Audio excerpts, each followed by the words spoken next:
a PhD student in engineering department under the supervision of Dr. Karan Thapar. And today I will be talking about the integration of flow batteries into the microgrid modeling. And I'll be discussing how the flow battery would help us achieve the high renewable penetration. And I'm using the PGM CVP, which was built by the Anthony. And I'm integrating the flow battery. So I developed that part. And I will be uh, um, I'll be applying those integration part on three different communities, which are Chesterfield Inlet, Sanirajak, and Haida Gwaii in British Columbia. And the Chesterfield Inlet and Sanirajak both are in Nunavut. So, and I will also be discussing the lithium ion with lithium ion only, and what if we include the flow battery in the hybrid system? So what happens? And I will also discuss my early result with model predictive control, which I used as a dispatch, and I have also integrated model predictor control in the PGM CVP. So our model predictor control is just like an infant. It's just 2-3 weeks old. So we'll be discussing that result, and we are still developing it. So why the microgrids are hard? Because the microgrids, they are remote, and the diesel has to be shipped in. And when diesel has to be shipped in, there are price volatility, there are supply interruption, and whatnot. So because of these risks, we need to include the energy storages in our microgrid. And energy storages, there are different options, as discussed by Charadeep and Sophie. We have lithium, or even so I'll be the lithium, which is high power density and high round trip efficiency and high transient time. But at the same time, the lithium ion batteries are not suitable for long duration energy storage because of low cycles and deep degradation. So we will be taking that role from lithium, and we'll be using the flow batteries because the flow batteries have we the flow batteries that has larger life cycle, that is more than 10,000 to 20,000. In recent studies, it is 20,000. For the lithium ion batteries, that are around 3,000 to 4,000. And now, in some recent studies, they are achieving 5,000 more cycles, but still it's not beating flow battery because the flow battery has low degradation over lifetime. So what is a flow battery? So a flow battery is stores the energy in electrolyte in different tanks, analyte and catholyte, and the cell stack, which has the redox reaction occur, which is the chemical reversible reaction. And the beautiful thing about the flow battery is it is easily can be scaled up and scaled down. If you want more energy storage, just add more electrolyte, increase your volume tank. If you want your power to be increased, increase the cell stack. And it has a long life cycle, but its round trip efficiency is pretty low. It's around 65% because of the especially the pump, and it has a larger footprint, and it has a high upfront cost. There are construction and commission cost, balance of plant. Those costs are associated with that, which makes it infeasible to use it for the short duration energy storage, but make it ideal for the long duration energy storage because of their longer life cycles and everything. So I applied these results on three communities, which are Chesterfield Inlet and Sanirajik, both are in Nunavut. And Chesterfield Inlet has a strong solar, which was at Hudson Bay, and Sanirajik, it has a good potential for the solar and wind, which was identified by the Inuit-led Clean Energy Initiative. And Haida has even interest in the marine and the tidal and the wave energy as well. But the problem with the renewable energy sources are they are intermittent, and they are sometimes available and sometimes not, which makes us to have the energy storage.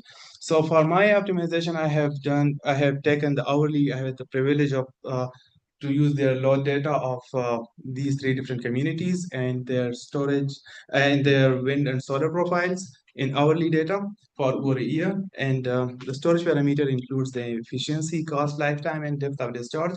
And our objective is to minimize the net present cost as much as possible.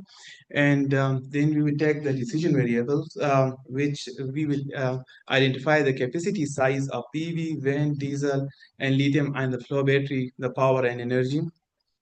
And we have both the constraint for it to have less than 5% mass load to achieve more renewable penetration for it. It was a hard constraint. And we have then plotted our renewable penetration from low to high. And there were two cases, just like Sophie has mentioned with hydrogen. I'm focusing it with flow battery. So the first case is with lithium ion, and the second is with the flow battery included as a hybrid storage system. So you can see in these results, like, if we want to achieve the 60% result in the Chesterfield inlet, the cost is almost half of if we are only focusing on the lithium ion batteries. And same is in the Haida-Gwaii, you can achieve more renewable penetration up to above 90% with that, and Synergic as well. So for all these communities, I have run the only one code at the same prices. So this is a disclaimer, like, for the diesel prices are different in these communities and different because the transport and logistic makes it different prices. But for this simulation, I have considered it the same prices, and the bounds are also the same, but the sizes of these communities is different. So that's why sometimes it's assuming they have a whole 90%, and sometimes it is not, because the bounds are not the bounds on the wind and the solar are not letting to explore the more renewable penetration. So why the renewable penetration at high percentages are cheaper and then the only lithium batteries? Because the lithium ion batteries has more degradation, so it avoids the um, degradation by taking the role of long duration to the flow battery, which has low degradation. So it doesn't let the lithium ion batteries to be more degraded over time. So it is not degraded, it is not getting replaced soon. And for the flow battery, we have, when I checked in my simulation, after 20 years, the state of health was still in 0.81, which was like it still has some life left. And lithium ion, if we are not using the flow battery, it is replaced over time, so it is increasing the overall net present cost. But if you are using the flow batteries with that, then it doesn't the lithium ion is not getting replaced because the deep cycles doesn't occur, and it helps us to lower the net present cost. And on the dispatch, I have used currently in my PGMCP there were cycle charging load following. So I have used the integrated the MPC model predictive control as a dispatch, and we achieved really good results so far. This is the really new. I recorded like it's 2 weeks ago, but last week we have added diesel in our objective function in the model predictive control. And when I ran on the same setting, same system for the Chesterfield inlet, it increased the flow battery more because it is more now intelligently dispatching than if I'm only using the load following, which is a myopic, and it is a reactive dispatch. But my MPC that has increased its wind because it was considering wind to be increased and solid to be decreased, and the flow battery power and energy was increased to cover that lithium decrease. And if you can see, the levelized cost of energy was also reduced for 76% of renewable penetration. So it's the same model, it's the same thing with lithium and flow battery, but now with MPC, we have reduced the cost even further. So achieving the 100% renewable energy, where we can see the spikes at 100% renewable energy, we could reduce that price with the MPC if we are using the dispatch. So like, and I have also noticed that with MPC, when you have more storage, the difference between the load following and the MPC is even good, because now the MPC has more storages to decide on and to intelligently dispatch. So our MPC now includes, like it says, to reduce the objective function includes to reduce the unmet load, to reduce the curtailment and degradation of the lithium and the flow battery, and also to reduce the diesel. So my next steps would include to do it on the full MPC integration for the whole. I have the last results which was done on for the 1 week data, because the MPC is there are three types of things you could do with the MPC: either to optimize the whole system using a load control mode, either with the load following or the MPC, or optimize the system and then for keep that constant, and for the dispatch just use the load following or the MPC. So I have I will do the full MPC integration with that, and we will see even results with if we include the lithium ion for the transient time or for the shorter duration storage, the flow battery as a medium storage, and the hydrogen as a seasonal storage. And we could achieve and with the MPC, we could achieve the 100% renewable penetration, and it is very much possible, and it would be really good. So we'll see that results in maybe in the next workshop.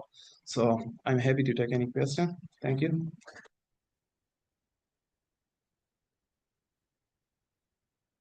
Yeah. You said it was medium storage. What do you define as medium? So the NREL has defined the storage which is greater than 8 hours is long duration energy storage. So I have personally we have said like to have less than 4 hours the short duration, 4 to 10 hours or 8 hours is the medium, and before the 10 hours is the long duration energy storage. But if you are using only the lithium and the flow batteries, then anything above 4 hour storage is considered to be a long duration storage. Yeah. I have a question that I'm going to try to formulate while I ask it. I'm not familiar with flow batteries. Before this, how defined is the chemicals used in the reaction, and how, like, I would think that there's a lot of variability in performance of a flow battery construction. I'm wondering how, like, what you're using as your sort of base flow battery and where that is. So for this simulation, we have considered the vanadium redox flow battery, and where the vanadium the redox reaction occur at the cell stack. There are different types. Even in the Dr. If you know Dr. Andrew Rowe, the professor at IESVic, students are working on to develop a flow battery with iron redox. Yeah, and so for this simulation, we have just taken the capacities and mentioned depth of discharge, cost, everything for the vanadium redox flow batteries. Yeah. Yeah. I actually have three questions for both you and Sophie. Yeah. I think your presentation is super interesting. As I understand what you guys are saying, basically saying that you can treat hydrogen flow batteries start making sense when you start hitting the curtailment of the resource. Yeah. Did I understand that correctly? Yeah. Okay. The second thing I'm also hearing is it's not good to deplete the battery all the way down to nothing, which is true. You're kind of recommending that you take the battery down to say 25%, I think is what you're using, and then you use your hydrogen flow battery to bring the battery back up, and then rely on the battery again. Is that how you would dispatch it? Yeah, some batteries have different degradation, for like if you discharge the lithium all the way down, it could be degraded more often, so that's why we could, the flow batteries which has a longer life cycles, we use that to reduce that degradation to reduce the cost overall. Yeah. So that's how you got rid of the cost. I think my finding was essentially that having like microgrid lithium-ion batteries have fast response and they can operate at low capacity, and that's valuable to design and do so by coordinating with design dispatch. And then my last question, sensitivity analysis on the cost of lithium batteries, because they come down significantly, and what happens if they keep going down and down? Yeah, I have plans to do sensitivity analysis on the fuel prices as well, because for different communities there are different prices and it's not stay the same. So the fuel prices, it is sensitive to the fuel prices as well. So we will have to do the for each communities and in the range to have it from like $1 to $5, $6 per liter per diesel. So that's is my next step, and also to the tech cost. I will do the because especially not even for the lithium, like it's getting decreases over time. But if you look at the overall, like the flow batteries, it is getting decreases over time, the prices. So it will be really interesting to do that, because the optimization that I do right now for the cost of the flow batteries, which were very expensive um, 5 years ago than now. And as the Department of Energy, um, the Department of Energy, U.S. Department of Energy has done a study on flow batteries for the 10 hours uh, and 100 megawatt, and the price is like really cheap now. Like it could be on 2030, it could be even same with the lithium, and it would stay the same. And I think it won't be that much low, because of still have the construction and cost and everything are associated with the flow batteries. But ultimately, it will be a very good and feasible option in our long duration energy storage if we are ever want to achieve the high renewable penetration. Thank you. You're welcome. Yes. One of the questions I have for the room in general is we're looking at like layering on lots of technologies over on top of each other. One of the questions I have is like, how are we planning to get these remote communities to be like technologically advanced enough to be able to like maintain the systems themselves? It's like an open question, so feel free to. Or maybe I would say shouldn't as a project manager and like super risk averse and or something, an outage is in some like I think that I like to see systems where there's like a shared like using the battery as the operation. That's pretty. That was there's so many shared components that you were not having to become an expert in several different systems, all integrated. So that there's like the critical infrastructure, and then your add-on layers. But I also want to add on to that question and say, like, are there key technologies that you think are coming down the line that are going to specifically risk some of these?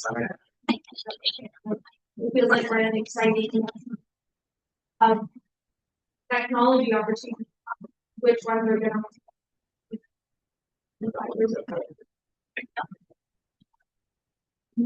I might commandeer, and actually, we kind of scheduled a discussion on this conversation of unlocking storage for these, like hybrid systems to get higher renewable energy penetration. I might pass off to Michael to lead that, or just start as a conversation. We're having the conversation, or want to have the question here because we have done before lunch. Yeah. I'm just wondering, do we just continue the questions and discussion as is? Yeah, I think just keep going informally, but and then whenever we're hungry, maybe 10, 15 minutes. Yeah. If we're gonna do that, just pass the microphone around. Yeah. It'd be a bit hard to hear for the guys. Let's do that. We'll keep the microphone moving. Oh yeah, I was just gonna say that's a really, really great question. Like from we barely can run our diesel generators right in a smart manner. We like most of our systems, we don't have SCADA, we don't have smart grid or smart meters, we don't have a lot of things. So yeah, when you get into the stuff, but I will say like as the renewables, like we have to move to renewable energy. We have to. So as those come online and we're forced to get microgrid controllers and we're forced to learn on batteries, I mean, some of this stuff is like probably 10 or 20 years down the road, right? Like maybe the rest of the world will do it. And by the time we've kind of gotten comfortable just running, diesel with solar and some batteries, we'd be like, okay, now we can look at maybe a different storage system, and then we can start seeing, okay, what is technologically reliable enough.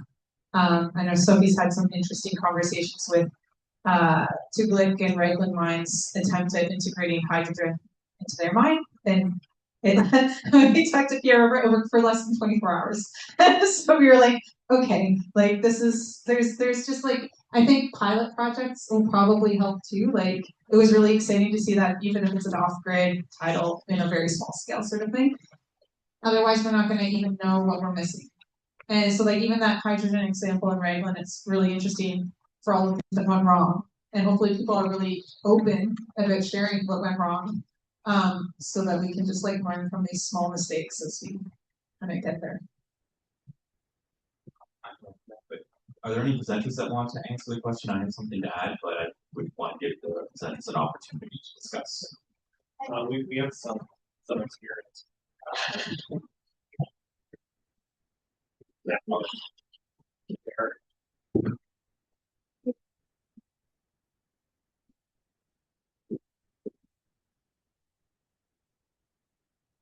Yeah, like we're talking about the capacity, the local knowledge to operate these new and emerging systems, but there's also the existing systems, right? It's capacity and generators.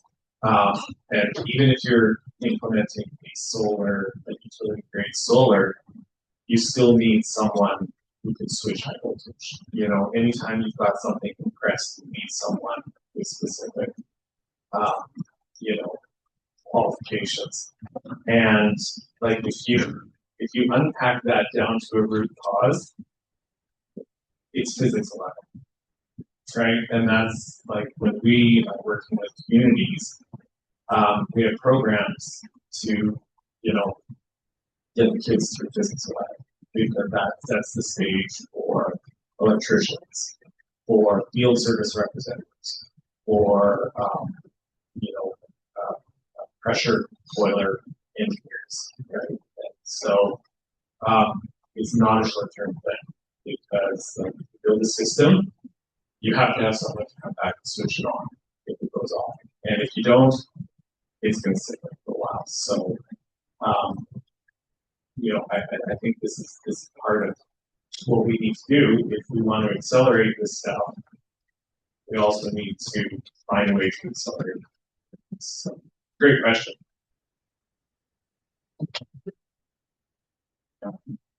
I have a response.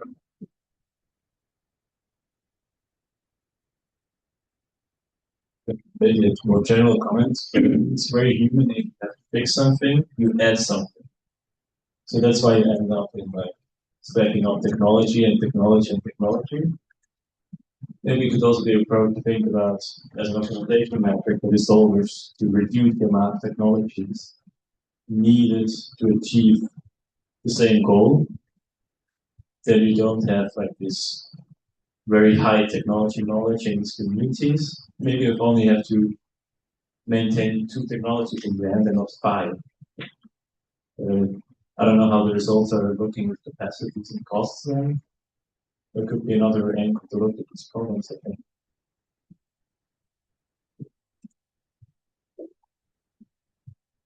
So that is an awesome question, I have to say. And I, for example, have had clients who have murdered their batteries in a year, and I have other clients who have extended the life of their batteries well beyond what would be the serviceable life of it. And it all comes down to education and training and awareness. And unfortunately, one of the downsides of our disposable economy is people have spent less time, less energy on actually trying to understand the systems and how to maintain them, how to deploy them, and how to do that. The other thing is that a lot of times companies don't put enough emphasis or don't put enough even money towards the maintenance part of the project, right? The goal is always let's get the project commissioned, everybody gets their money, and then we all walk away. And training as well, because those are kind of intangibles, they're expensive, they're time consuming. One of my mentors once told me, when you start installing off-grid systems, you're basically married to these people. because you need to make sure that they can support. So even better than that would be to actually upskill them so that they can take care of their systems, they do understand it. And Greg's comment about English Physics 11 is like spot on. That's exactly. So I think as an industry, we need to put more emphasis on training, support, maintenance to make sure that these projects are successful, because you can kill a perfectly viable project by just not having enough training and maintenance. And the system goes down and everyone says this thing sucks, and we basically lost it.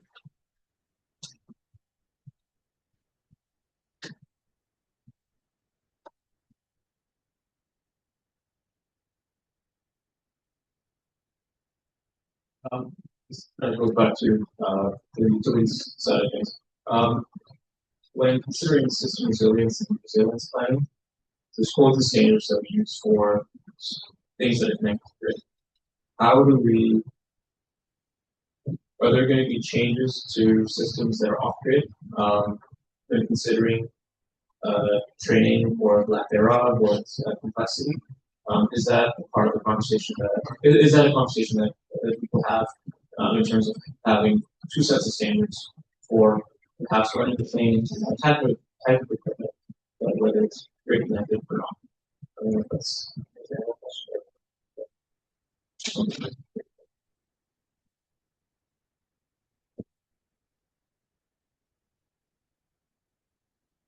Sure, I'll take a stab at that. So one of the good things about off-grid systems is we don't have to worry about like stiff NERCs, cybersecurity, and all of that. And that makes things like super easy. The bad thing is that you are in areas where people like to be really practical, and like safety is a concern. Who touches things is a concern. Security is a concern. And so, in our systems, we do apply all the utility standards, which means, hey, we're not going to turn this back on unless you've got actually, let's say, PVC certification to do. But in non-utility areas, I don't know what goes on, but I would imagine it's a lot more practical. So I don't know if that answers the question, but it does. I think simple procedure lockbox adding. There's a change. Look, there's a paper trail. Hey, if there's an incident, there's a paper trail, and someone gets you can point the finger at someone who's didn't follow proper level procedure, and therefore it's not either that's not. Ensuring that there's an actual structure in play. Yeah. Like if you're getting a phone call, who's your boss? Who's the decision maker? Who's actually responsible? It's really, really important. And what happens if you go on vacation? Who's taking care of it? And so a proper work chart is, in my opinion, necessary, and joint operating orders that are reviewed regularly. Just in order to keep it safe. If the system isn't, generating, it sucks, but, nobody's getting hurt. But in order to keep the system up and get the diesel production, events. That's what it's about, right? When it's operating, it's operating. Christmas dinner, but, when it goes down, gotta get up from the table.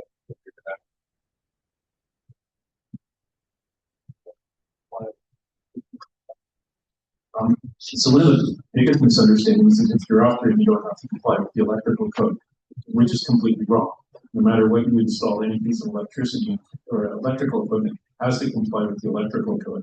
And there are things in the electrical code, you see your batteries and everything have to particular UL or CSA standards. So there's a lot of protection in there. EC Hydro, if you're connected to the grid, will impose extra things on top of that to make sure you're not feeding for power and things like that.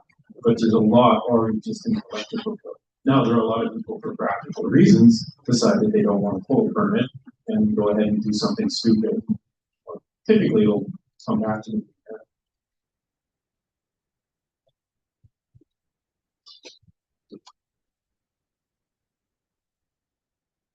Yeah, yeah, I'll say like with Nunavut, again, like if you're connecting something to the grid, it has to comply with all the grid standards and regulations and things.